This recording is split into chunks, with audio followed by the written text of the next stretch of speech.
చర్చకు స్వాగతం. మన జీవితాన్ని ఒక పుస్తకంలా చూస్తే హ్మ్. ప్రతి దశాబ్దం ఒక కొత్త అధ్యాయంలా ఉంటుంది. అవును.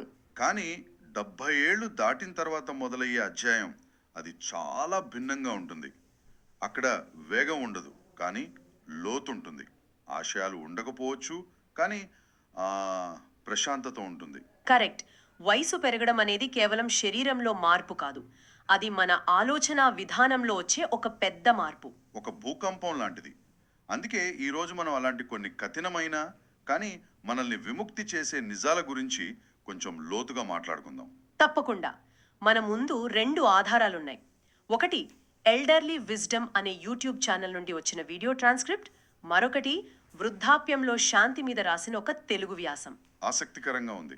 రెండూ చెప్పేది ఒకటే విషయం. 70 ఏళ్ల తర్వాత జీవితం కొన్ని చేదు నిజాలను మన ముందు పెడుతుంది. అయితే ఈ చేదు అనే పదం చూసి భయపడాల్సిన పని లేదు. అంటే అంటే ఈ నిజాలు మనల్ని బాధ పెట్టడానికి కాదు, బంధనాల నుండి మనల్ని మేల్కొల్పడానికి వస్తాయి. చేదుగా ఉంటే మందులాంటివి అన్నమాట. కానీ చివరికి మనకు మేలు చేస్తాయి. ఆ, మేల్కొలిపేవి అనే మాట చాలా ముఖ్యం. అంటే వీటిని చూసి భయపడకూడదు, వాటి నుండి నేర్చుకోవాలి అనేదే అసలు ఉద్దేశంలా ఉంది. ఖచ్చితంగా. సరే, కాబట్టి ఈరోజు మన లక్ష్యం ఈ నిజాల వెనుక ఉన్న జ్ఞానాన్ని బయటకు తీయడం. సంబంధాలు, ఆరోగ్యం, డబ్బు ఇలాంటి విషయాలపై మన ఆలోచనలు ఎలా పూర్తిగా మారిపోతాయో చూద్దాం. ఇక మొదలు పెడదామా? తప్పకుండా. అయితే మన ఆధారాలు చెప్పే మొదటి సత్యంతో మొదలు పెడదాం. ఇది చాలా మందికి కొంచెం సున్నితమైన విషయం. అందరూ మీతో చివరి వరకు ఉండరు. ఇది నిజం. యవ్వనంలో మన చుట్టూ స్నేహితులు, బంధువులు ఒక కోటలా ఉంటారు. కానీ 70 ఏళ్ళు వచ్చేసరికి ఆ కోట గోడలు నెమ్మదిగా కరిగిపోవడం మొదలవుతుంది. స్నేహితులు ఫోన్ చేయడం తగ్గిస్తారు. అవును. పిల్లలు వాళ్ళ జీవితాల్లో బిజీ అయిపోతారు. మనతో కలిసి పెరిగిన వారు కొందరు ఈ లోకాన్ని విడిచి వెళ్ళిపోతారు. ఈ మార్పును జీర్ణించుకోవడం చాలా కష్టం కదా. చాలా కష్టం. కానీ ఇక్కడే మన ఆలోచన విధానంలో ఒక పెద్ద మార్పు వస్తుందని ఈ ఆధారాలు చెబుతున్నాయి.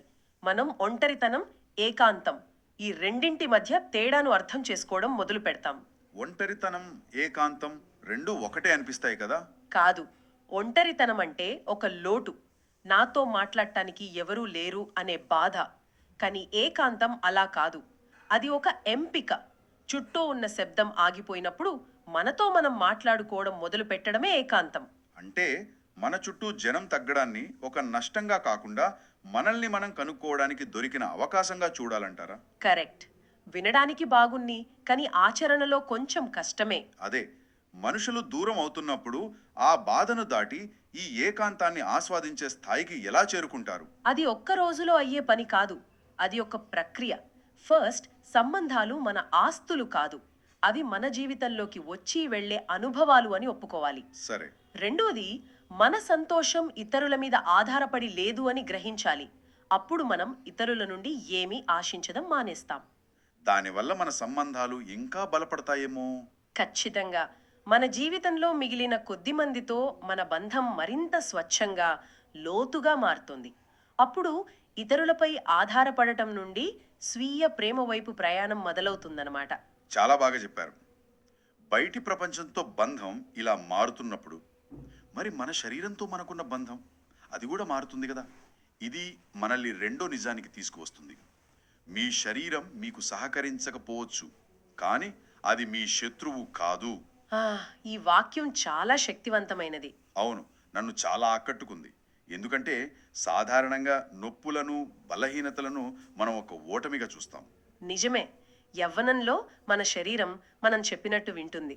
కానీ వయసు పెరిగే కొద్దీ అది తన సొంత భాషలో మాట్లాడటం మొదలు పెడుతుంది. ఒకప్పుడు మైలు నడిచిన కాళ్ళు ఇప్పుడు మెట్లెక్కడానికి ఇబ్బంది పడటం లాంటివి. అవును.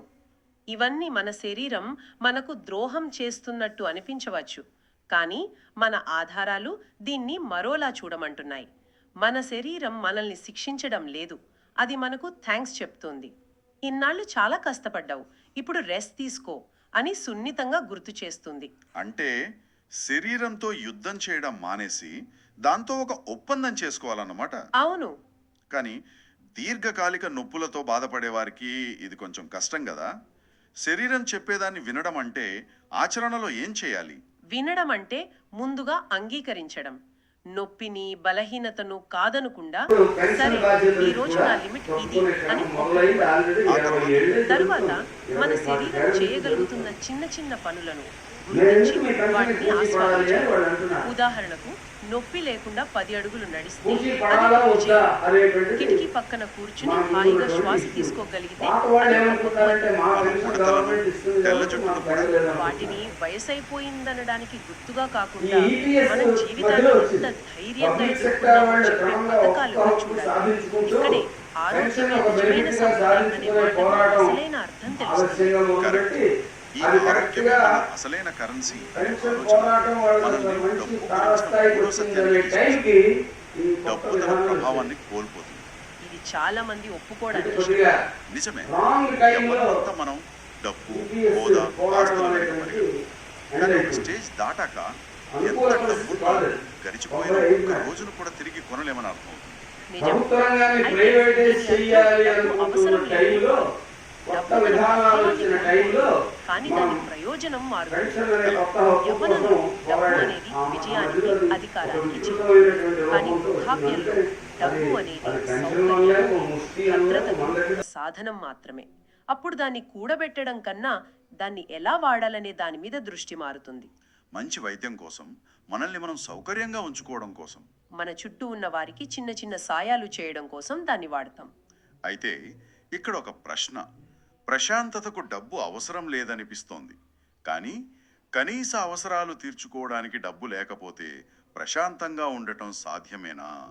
మంచి ప్రశ్న. ఈ ఆధారాలు డబ్బును పూర్తిగా వదిలేయమని చెప్పడం లేదు. అవి చెప్పేదేంటంటే డబ్బు మనల్ని నిర్వచించడం మానేస్తోంది. జీవితంలో దాని పాత్ర పరిమితమవుతుంది. మన ఆనందం వస్తువుల మీద కాకుండా అనుభవాల మీద ఆధారపడి ఉంటుంది. ఖచ్చితంగా. అత్యంత ధనవంతుడు అంటే బ్యాంకులో ఎక్కువ డబ్బున్నవాడు కాదు, రాత్రిపూట ఆర్థిక చింతలు లేకుండా హాయిగా నిద్రపోయేవాడు అని గ్రహిస్తాం. డబ్బు ఒక యజమాని కాదు, ఒక సేవకుడు. కాబట్టి మనం ఇతరులతో, మన శరీరంతో, డబ్బుతో మనకున్న బంధాలను తిరిగి చూసుకుంటాం. ఇదంతా ఒక రకమైన స్వేచ్ఛకు దారి తీస్తున్నట్టుంది. అవును. ఈ స్వేచ్ఛ మనల్ని నాలుగో నిజానికి తీసుకొస్తుంది. ఇతరుల అభిప్రాయాలు మిమ్మల్ని నిర్వచించవు. ఇది చాలా శక్తివంతమైన ఆలోచన. చాలా శక్తివంతమైనది. మనలో చాలా మంది జీవితంలో ఎక్కువ భాగం ఇతరులను మెప్పించడానికే బతుకుతాం. సమాజం ఏమనుకుంటుందో, బంధువులు ఏమనుకుంటారో అని. మన ఇష్టాలను, అభిప్రాయాలను అణచిపెట్టుకుంటాం. కానీ 70 ఏళ్లు దాటాక ఒక క్లారిటీ వస్తుంది. మన గురించి ఎవరు ఏమనుకున్నా అది మన జీవిత కాలాన్ని ఒక్క సెకను కూడా పెంచదు, మన నొప్పిని ఏమాత్రం తగ్గించదు. ఈ గ్రహింపు వచ్చాక ఇతరుల ఆమోదం అనే బరువును దించేస్తాం. ఈ ఆధారాలలో నాకు ఇంకో విషయం ఆసక్తిగా అనిపించింది. మనం ఇతరుల ఆమోదం కోసం చూడటం మానేసినప్పుడు వాస్తవానికి వాళ్ళు మనల్ని మరింతగా గౌరవిస్తారట. ఇది ఎందుకు? ఎందుకంటే మనం నిజాయితీగా మనలా మనం బతకడం మొదలు పెడతాం. ముసుగులు తీసేస్తాం. నచ్చిన బట్టలు వేసుకుంటాం, అనిపించింది ధైర్యంగా చెబుతాం. కరెక్ట్. ఈ నిజాయితీ, ఈ ధైర్యం ఇతరులను ఆకర్షిస్తాయి. ఆత్మవిశ్వాసంతో ఉండే వ్యక్తిని ప్రపంచం కూడా గౌరవిస్తుంది. వృద్ధాప్యం మన నుండి బలాన్ని తీసుకున్నా దానికి బదులుగా ఈ రకమైన స్వేచ్ఛను బహుమతిగా ఇస్తుంది. ఈ స్వేచ్ఛ మనల్ని సంతోషం గురించిన మరో సత్యానికి తీసుకువస్తుంది. సంతోషం ఎప్పుడూ భవిష్యత్తులో లేదు, అది వర్తమానంలోనే ఉంది. నిజమే. జీవితాంతం మనం ఆ ఉద్యోగం వస్తే సంతోషం, ఇల్లు కడితే సంతోషం, పిల్లల పెళ్లిళ్ళైతే సంతోషం, ఇలా భవిష్యత్తు వైపు చూస్తూ బతుకుతాం. సంతోషాన్ని ఒక గమ్యస్థానంగా చూస్తాం. కానీ 70 ఏళ్ల తర్వాత పరుగెత్తడానికి రేపులు ఎక్కువగా ఉండవు. ఉన్నది ఈ రోజు మాత్రమే. అప్పుడు మన ఫోకస్ భవిష్యత్తు నుండి వర్తమానం మీదకొస్తుంది. సంతోషం పెద్ద విజయాల్లో కాకుండా చిన్న చిన్న క్షణాల్లో ఉందని గ్రహిస్తాం. అవును. ఉదయం వేడిగా తాగే ఒక కప్పు కాఫీలో, కిటికీ గుండా వచ్చే సూర్యరశ్మిలో, పాత పాట వింటున్నప్పుడు, ఇలా ప్రతి చిన్న విషయంలోనూ ఆనందాన్ని గమనించడం మొదలుపెడతాం. ఇక్కడ గమనించడం అనే పదం చాలా ముఖ్యం. సంతోషం అంటే ఎక్కువ పొందడం కాదు, ఎక్కువ గమనించడం అనే ఆలోచన అద్భుతంగా ఉంది. ఖచ్చితంగా. మన దగ్గర లేని వాటి గురించి చింతించడం మానేసి ఉన్న వాటిని గుర్తించి వాటికి కృతజ్ఞతతో ఉండటం. జీవితాన్ని కొలవడం మానేసి దాన్ని గౌరవించడం మొదలు పెడతాం. యవ్వనంలో అర్థం కాని ఈ ప్రశాంతతే అసలైన జ్ఞానం. అవును. ఈ జ్ఞానం మనల్ని అత్యంత లోతైన చివరి నిజానికి సిద్ధం చేస్తుంది. మనం ఇప్పటిదాకా చర్చించుకున్న ప్రతిదీ చివరికి ఈ ఒక్క విషయం వైపే దారి తీస్తున్నట్టుంది. అదేమిటంటే మరణం పట్ల భయం పోతుంది. ఇది వినడానికి కొంచెం కష్టంగా ఉండొచ్చు. చాలా మందికి మరణం అంటేనే భయం. కానీ వయసు పెరిగే కొద్దీ ఆ భయం స్థానంలో ఒక రకమైన అంగీకారం వస్తుందని ఈ ఆధారాలు చెప్తున్నాయి. ఇది ఎలా సాధ్యం? ఇది చాలా ముఖ్యమైన ప్రశ్న.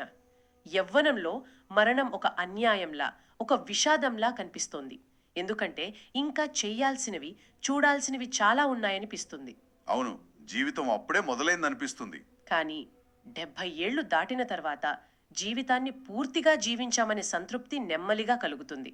మరణం అనేది జీవితానికి శత్రువులా కాకుండా జీవితమనే సుదీర్ఘ ప్రయాణంలో ఒక సహజమైన ముగింపులా, ఒక భాగంలా కనిపిస్తుంది.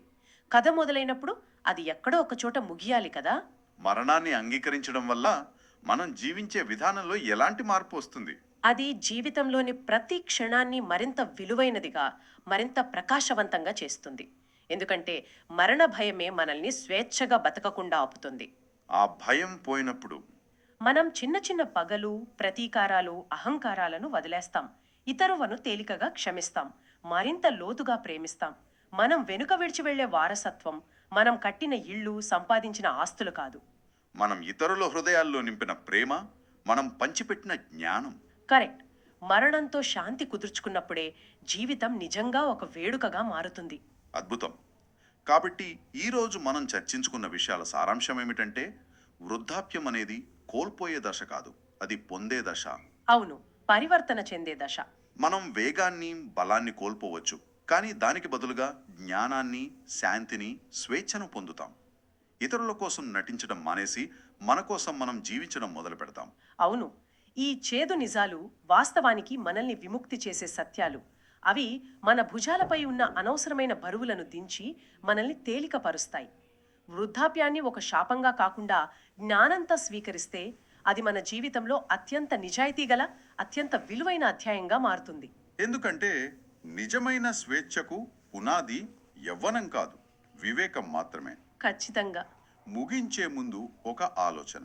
ఈ ఆధారాలన్నీ వృద్ధాప్యంలో వచ్చే నష్టాల ద్వారా మాత్రమే, అంటే యవ్వనం, బలం, స్నేహితులు కోల్పోవడం ద్వారా మాత్రమే ఈ జ్ఞానం వస్తుందని సూచిస్తున్నట్లుగా ఉంది. ఒక రకంగా అవును. మరి మనమందరం ఆలోచించాల్సిన ప్రశ్న ఏమిటంటే జీవితంలో ఆ నష్టాలు రాకముందే యవ్వనంలోనే ఈ రకమైన శాంతిని, దృక్పథాన్ని పెంపొందించుకోవడం సాధ్యమేనా, లేక ఆ నష్టాల అనుభవమే మనకు తప్పనిసరి గురువా? ఈ ఆలోచనతో ఈనాటి చర్చను ముగిద్దాం.